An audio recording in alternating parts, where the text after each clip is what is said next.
Halo, selamat berjumpa kembali dengan Syaugi. Hari ini kita akan membahas sesuatu tentang listrik lagi. Pernahkah teman-teman mempertanyakan atau mungkin menemukan beberapa orang yang mendebatkan bahaya mana sih tegangan atau arus? Nah, kita akan bahas di sini, oke? Sebelum kita lanjut ya, promosi. Di Training Center Syaugi telah dibahas tentang basic elektrik. Listrik itu apa, cara kerjanya bagaimana, linknya ada di deskripsi ya. Oke, kejut listrik atau sengatan listrik ini bahasa lainnya kan kesetrum. Terjadi ketika tubuh manusia menjadi bagian dari jalur atau menjadi suatu penghantar di mana arus itu mengalir. Arus listrik pastinya ya, bukan arus sungai. Efek yang dihasilkan pada tubuh dapat langsung atau tidak langsung. Sentuhan langsung di sini adalah bahaya sentuhan pada bagian konduktif yang secara normal itu bertegangan. Misal nih, tangan menyentuh kabel, yang mana di situ adalah kabel fasa, atau masukkan obeng ke colokan di bagian fasa kemudian disentuh. Nah, itu adalah bahaya sentuhan langsung atau kejut listrik yang langsung. Kemudian yang tidak langsung di sini adalah contoh pada bodi. Apapun alatnya itu, apapun perangkatnya, bodinya itu biasanya ada yang menggunakan logam dan di situ harusnya tidak ada tegangan ya. Tapi kadang-kadang ada suatu kondisi yang menyebabkan bodi itu ketika disentuh manusia, manusianya akan tersetrum. Itu entah itu karena grounding atau mungkin ada kebocoran dan lain sebagainya. Itu sentuhan tidak langsung. Nah, ini adalah faktor yang mempengaruhi efek sengatan listrik pada tubuh manusia. Ya, secara langsung biasanya kaget iya, sakit kadang-kadang iya, efek berkepanjangan juga bisa. Nah, hal tersebut dipengaruhi oleh yang pertama ada arus dan tegangan, kemudian bagian tubuh mana yang dialiri arus, misalkan organ di dalam atau mungkin otak atau mata, pasti akan berbeda efeknya jika dibandingkan dengan listrik yang mengalir pada otot, mungkin di bicep, tricep, entah itu di kaki atau mana, itu nanti pasti beda. Kemudian durasi kejutan atau sengatan listrik, semakin lama pastinya akan semakin berbahaya. Dan juga untuk hambatan, ini makin kecil nilai resistansi tubuh manusia, maka makin rawan merasakan listrik yang menyakitkan gitu ya. Mungkin ada teman rekan-rekan semua gitu, ketika kesetrum itu bisa sampai pingsan atau apa. Itu mungkin ketika itu resistansi tubuhnya sedang cukup rendah. Itu ada mungkin yang misalkan kesetrum tapi nggak apa-apa, paling hanya mengumpat gitu ya, kaget deh.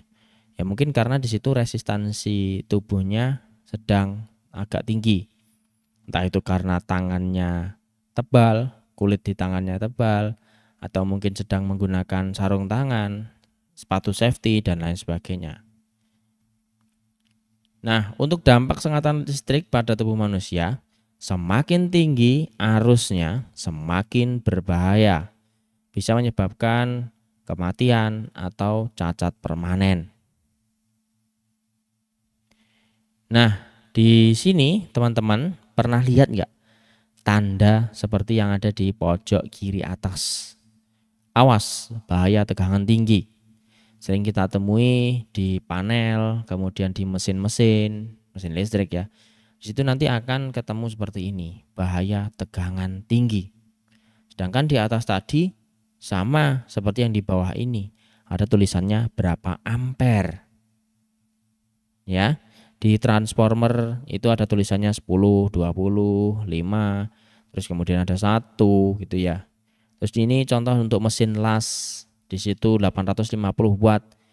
Nah, di sini ada untuk selektor switchnya memilih berapa nilai ampere yang mengalir ya. Nah, jadi bagaimana yang benar itu tegangan atau arus yang berbahaya bagi tubuh manusia. Tadi dibahas semakin tinggi arus semakin bahaya. Kemudian ada tanda lagi, bahaya tegangan tinggi. Ini mana tegangan atau arus itu ya yang bahaya. Oke, lanjut kita ke praktikum.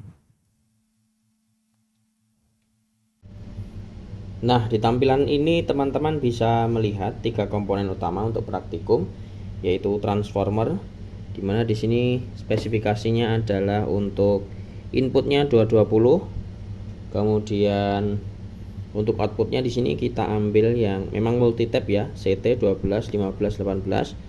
Di sini kita ambil 12 volt saja sama CT biar lebih aman. Dan di sini yang paling penting ini adalah 1 ampere ya, tulisannya di sini 1 ampere.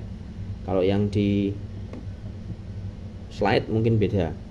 Nah, di sini kita pakai yang 1 ampere. Kemudian di sini ada untuk avometer disesuaikan untuk voltmeter AC, avometer lagi untuk miliampere meter AC. Itu. Kemudian di sini untuk rangkaiannya dari voltmeter ini dia ke CT dan 12 untuk mengukur tegangan, dan dari ampere meternya ini sendiri dia ada colok merah dan colok hitam. Oke. Untuk colok yang kabel yang ini tidak terhubung kemana-mana, yang 12 volt itu. Nanti saya akan pegang di sini satu. Terus kemudian kabel yang merah satunya ini dia terhubung dengan colok yang warna merah. Oke, sedangkan colok yang warna hitam di situ dia tidak terhubung. Nanti akan dipegang dua-duanya di sini. Berapa nilai ampere yang terukur ya. Oke, kemudian lanjut ke nyalakan dulu untuk transformernya. Itu sudah 12 volt ya. Kemudian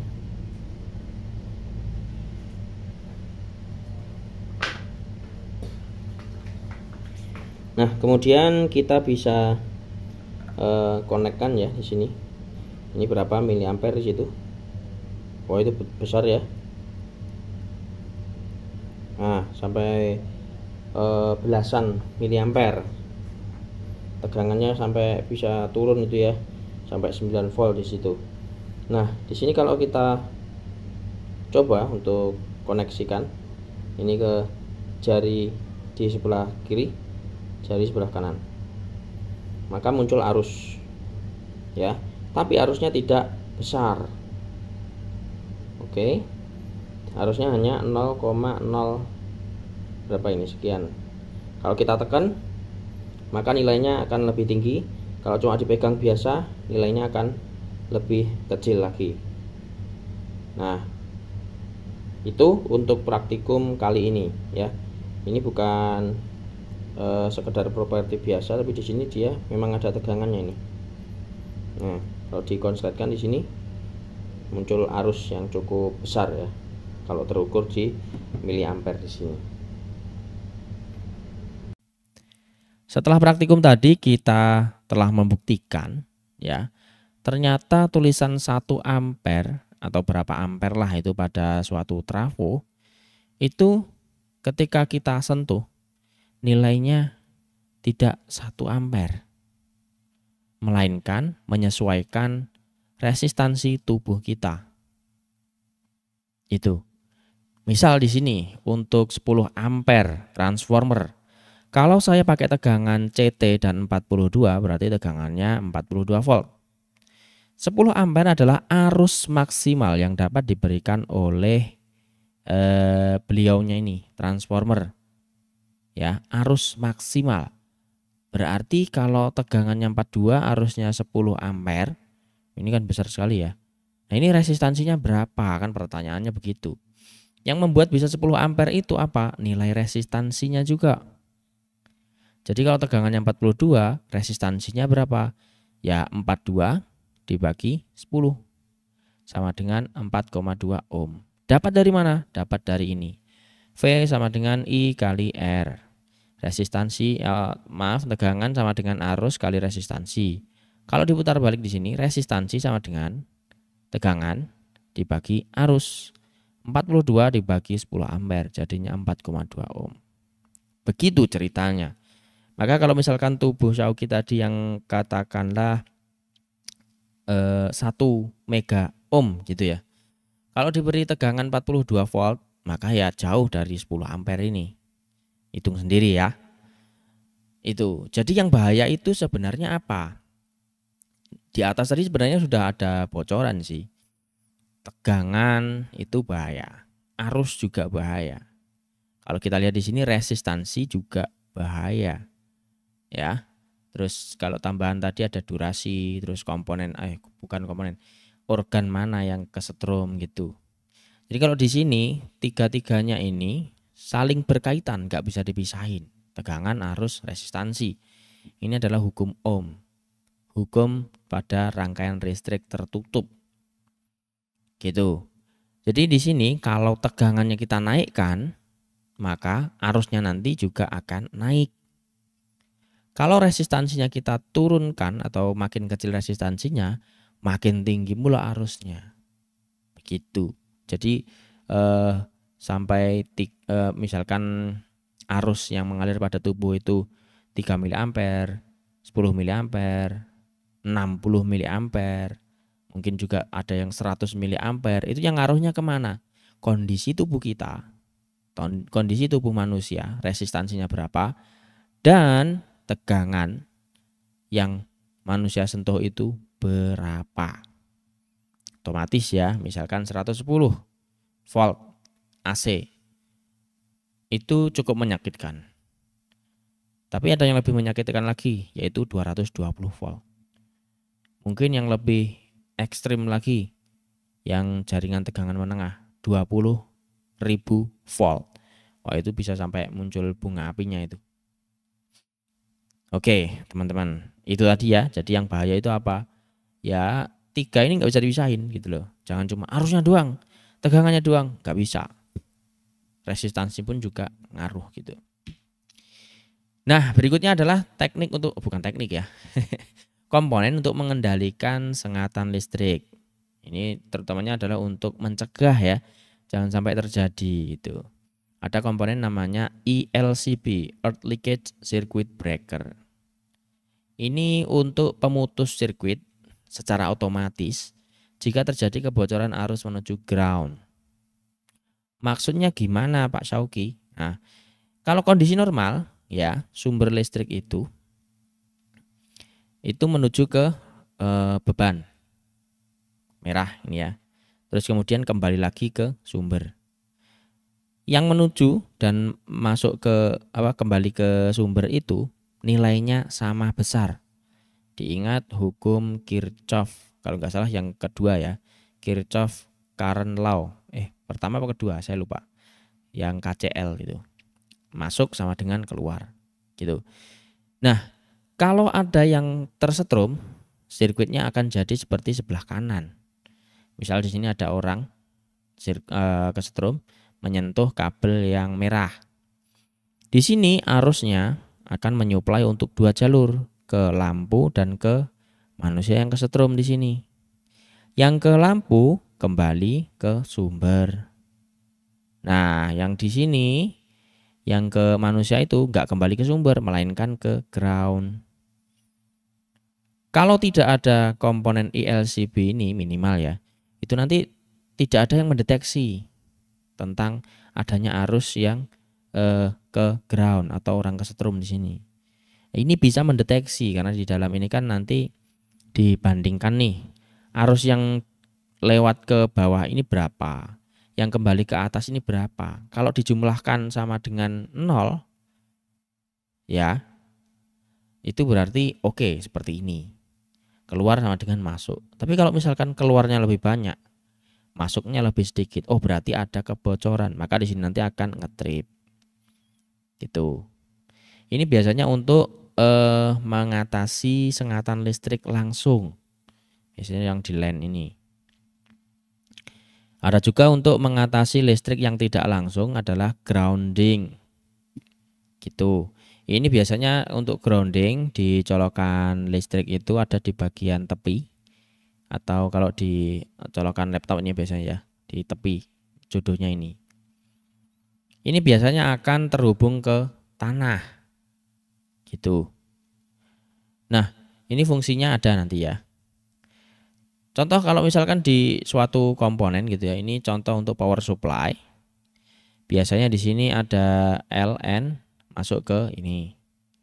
Terus untuk ground dia nanti ke kuning.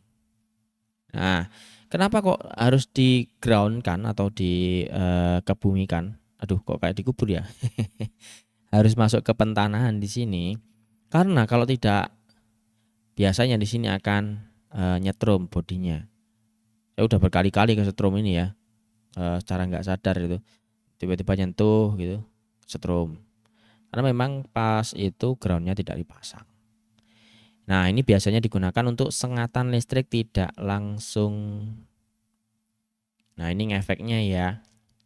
Kalau misalkan tanpa grounding, di situ bodinya ya itu belum terhubung dengan ground. Dalam arti kalau ada kebocoran di sini ada tegangan antara body dengan ground. Kalau manusia menyentuhnya, maka seolah-olah dia jadi kabel yang menghubungkan body dengan ground. Makanya kesetrum. Kalau bodinya ini langsung di ground kan, diberi pentanahan, maka misal pun kerasa juga tidak terlalu sakit, tidak terlalu bahaya gitu. Nah, itu dia untuk materi kali ini. Terima kasih telah menonton dan sampai jumpa pada video berikutnya.